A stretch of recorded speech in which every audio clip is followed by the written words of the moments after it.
Salutare lume!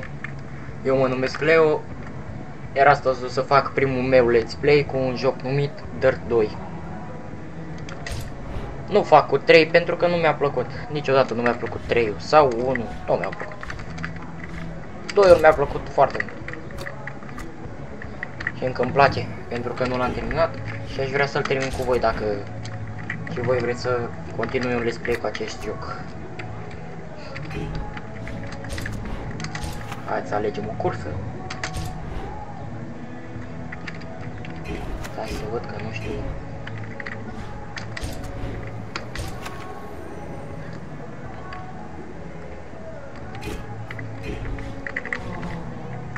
Uitați aici, cursa. Cea nouă. The circuits are all off-road and set in stadiums, arenas, and open Un landscapes. fel de SUV-uri. You will battle with up to 7 other drivers in a land rush start. Tracks are real tight and packed with jumps, drops, and banks. Da, și vă rog să nu mă jurați pentru cum vorbesc sau dacă mi se aude tastatura. E primul meu let's play, deci aș vrea să tratați ca atare ceea ce fac.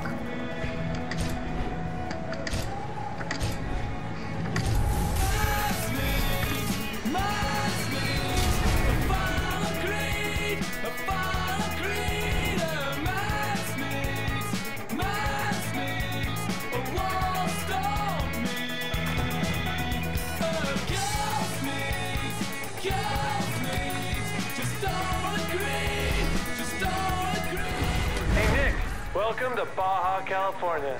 It's cooking and sand seems to get everywhere.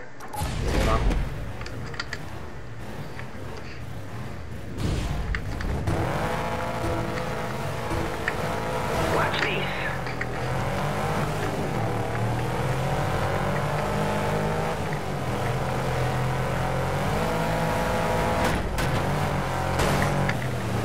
Hey, watch what you're doing.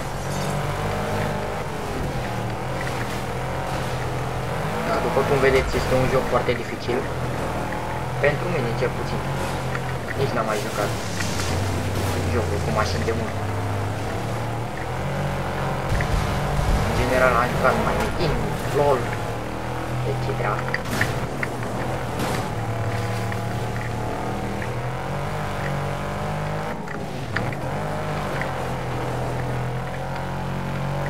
Everybody's pretty focused today, huh?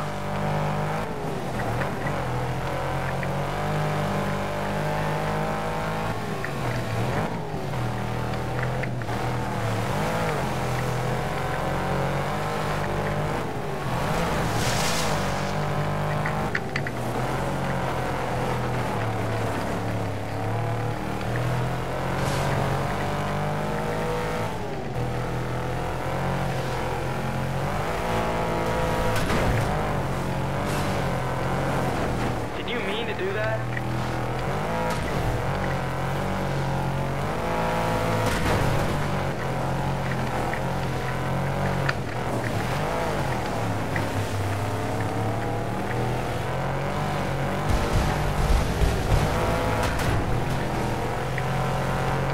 Îmi place foarte mult faza aceea cu artificiile. Când sărim rampa de la finish. Super șmecher. You might have a shot. Da, avem și modul ca să vedem dinăuntru mașinii, dar așa intri mai mult în postel, dacă nu ești foarte bine. Să încercăm să jucăm așa. Da, după cum am zis, posteliți.